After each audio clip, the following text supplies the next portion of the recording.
because it hasn't happened yet.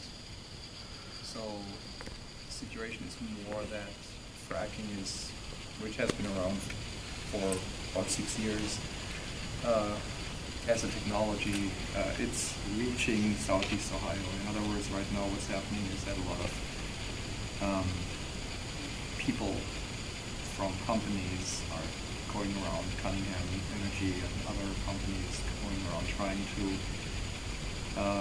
figure out what the mineral rights situation is, trying to buy mineral rights, gas rights for the company, or trying to figure out if the landowners don't have the mineral rights, who have the mineral rights. So a lot of this is going on right now, and there's a big buzz, so to speak, among a lot of the landowners, and nervousness because they don't know what the consequences are.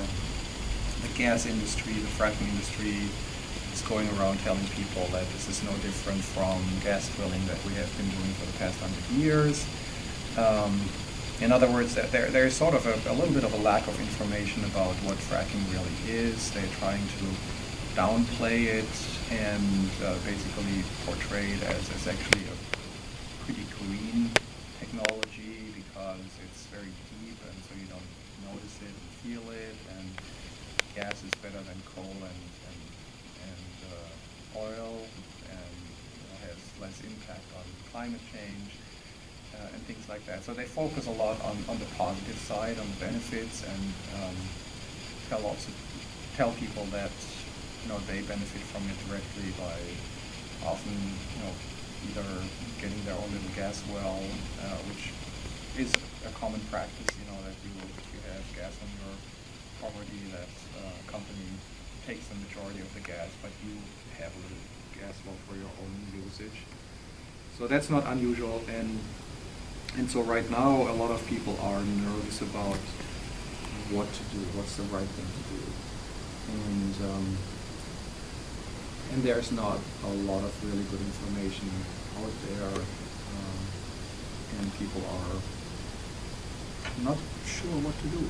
I mean, that's a real problem, and so that's one side of the issue. The other side is that there are a lot of people, and I'm one of them, who are skeptical about fracking, not necessarily about drilling for gas in general, but about how the fracking is being done at this point, because it's an industry that has managed mostly through Cheney and his buddies to get exempt from almost every important environmental law. In other words, they operate largely outside of existing environmental regulations, and they also operate in a way that there's not a whole lot of supervision.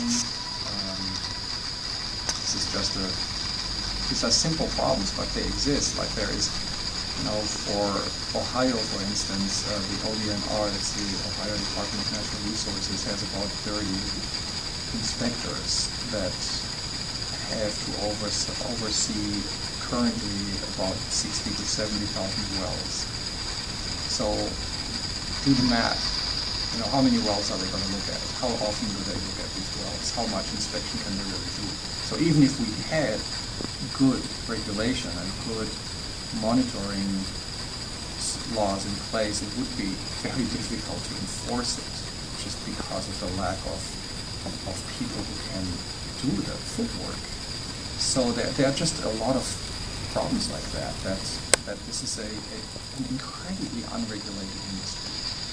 And at the same time, it's an industry that has the potential to do damage that is pretty strong, it's pretty grave.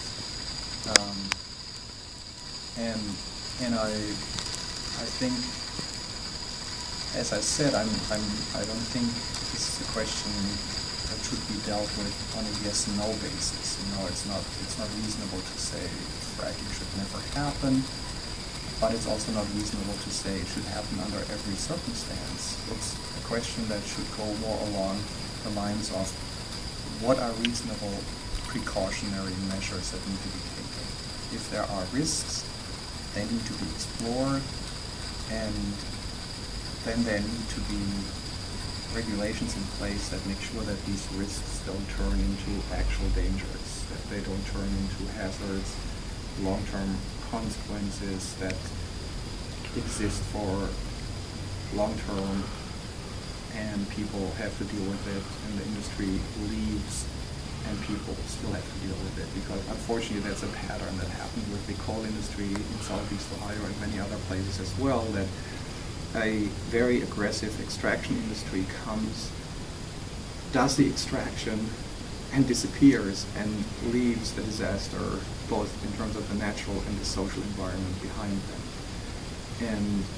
And I think that's not a good policy, that's not acceptable, and that's why I think there needs to be something done about that.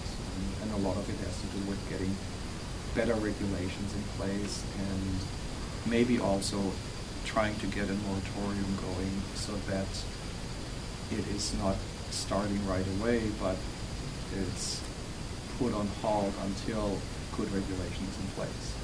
So what can the citizens of Athens do, like, directly to? At this point, there are a couple of things. One thing is, I think people should inform themselves. I think that's the most important thing. I'm not a big friend of gut feeling decisions, and so whether it's for or against, I think it's just as bad if you have people who are against something like fracking just because they don't like the sound of the word or because they heard some horror stories, that's not helpful. I think people need to be informed, and they need to inform themselves. And we have, as citizens, a responsibility to inform ourselves. And as humans, we have an ability to inform ourselves. We have brains, and we should make use of them. And so I think the first thing I would recommend is that people inform themselves, that they become aware of it, that they have sufficient information about what the benefits and what the risks of fracking are. And then it depends on your position, so to speak. If you're a landowner, you're obviously in a different position than, let's say, if you're a student or if you're just, somebody who lives in Athens, let's say. Personally, I'm concerned about air and water. Just a very simple thing. I live here, I like it, but I certainly don't want my water to turn into something that I have a hard time to drink or give my children. Just because the 600 undisclosed chemicals that are being used in the fracking process are getting into our aquifers, and all of a sudden we have benzenes and all sorts of cancer-inducing and other chemicals in our drinking water and don't know about it. So as a citizen, I'm concerned about it on that level, and I wish, I hope that people understand that, and that people take measures, and there can be a lot of things that, as I said, it starts with informing yourself. It goes to getting involved in various groups. There are some groups that are either doing information work or go to people, go to landowners, talk to landowners.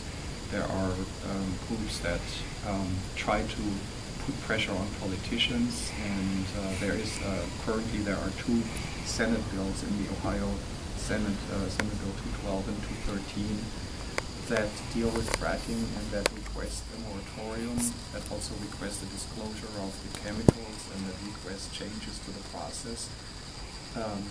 Lobbying for that would be very important. Putting pressure on local representatives, on city governments, on state representatives, and also on the national level, on the federal level, would be